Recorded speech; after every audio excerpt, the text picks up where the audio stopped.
Good afternoon, Fantasy Bay. Mike Williams here with another Week 10 game preview. And today we're going to be going over the Giants versus the Jets. Let's get it started.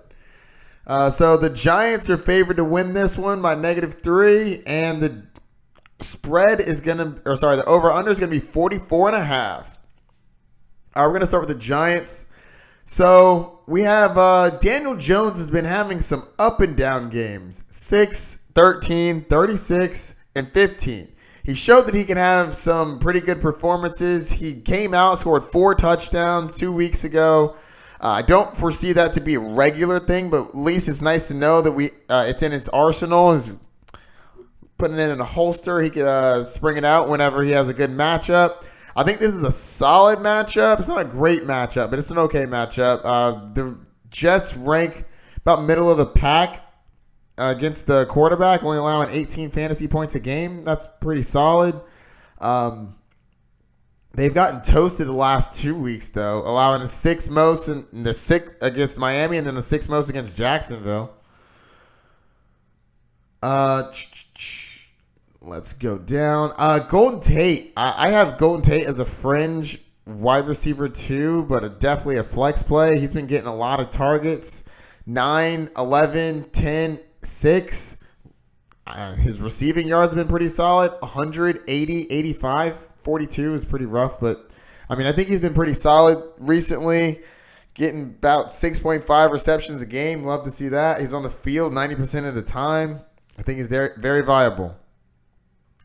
And on top of that, the Jets allow the 8th most fantasy points to the wide receiver position at 26.1. Love to see that. Slayton, he's very touchdown dependent.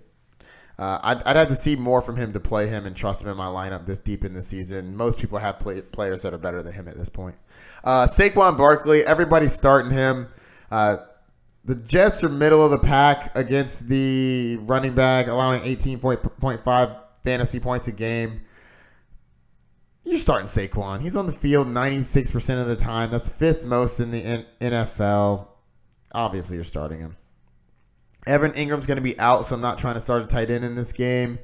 And the Jets have allowed the most fantasy points to the defense. So I think the Giants are playable as a sleeper play. I don't think they're going to be a great play, but I think they can sleep on them. All right, let's go over to the Jets.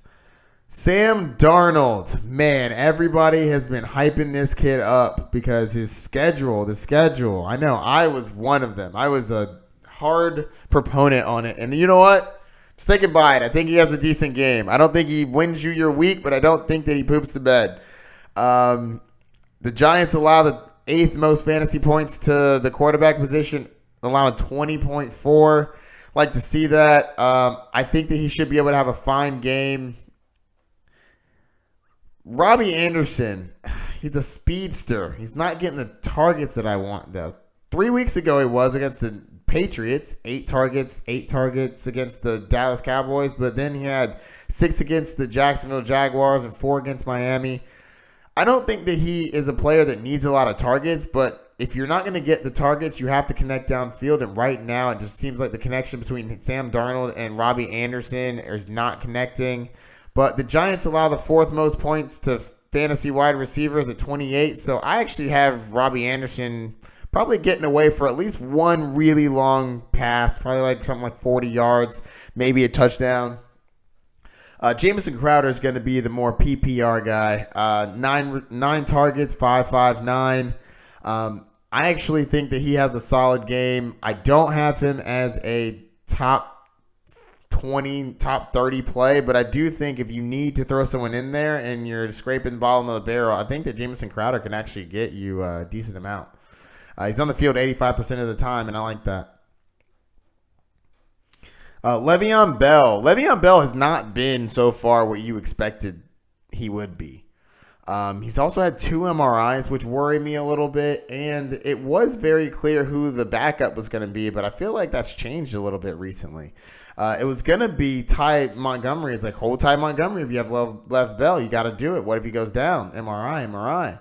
But Bilal Powell, I believe, also is still going to be in the mix. So I'm not super confident on one person getting the workload if Le'Veon Bell goes down. Luckily, I don't think we have to make that decision this week because I think he should play. But in the future, Le'Veon Bell has rarely played 16 games in a season. So I would watch out for Lev Bell. But I do think that this is a good matchup for him. It's not a great matchup. Giants are 13th in points allowed for the running back position, but 20 points a game when he's the only real running back that's going to be running it, I like that. And he's on the field 91% of the time. That's the second most in the NFL. Love to see that. I think he's going to get utilized as well. So let's go to the tight end position, and I'm really not starting Ryan Griffin, to be honest with you, and I don't know what's going to happen with Chris Herndon, but if you have him, I'm not trying to start him. What I'm trying to do is see whether or not he's going to be good, whether or not what's his play count going to or snap count going to be. Did Ryan Griffin deserve? Does Ryan Griffin deserve to stay on the field a little bit more? I don't know if they're going to think that. So I'm not in the business of just starting a tight end just because. So if you don't have to start him, I'm personally not trying to start him. But I think the Jets defense could be startable in a pinch if you're desperate. I like the Giants aren't very good in general. They're third in points allowed to the defense at 12.9. Love to see that. I think the Jets defense could be pretty solid as a flyer this week if you really need one. That's going to do it, Fantasy Bay. If you have any questions, don't forget to hit me up, like and subscribe. Check out the social media down below, and good luck this week.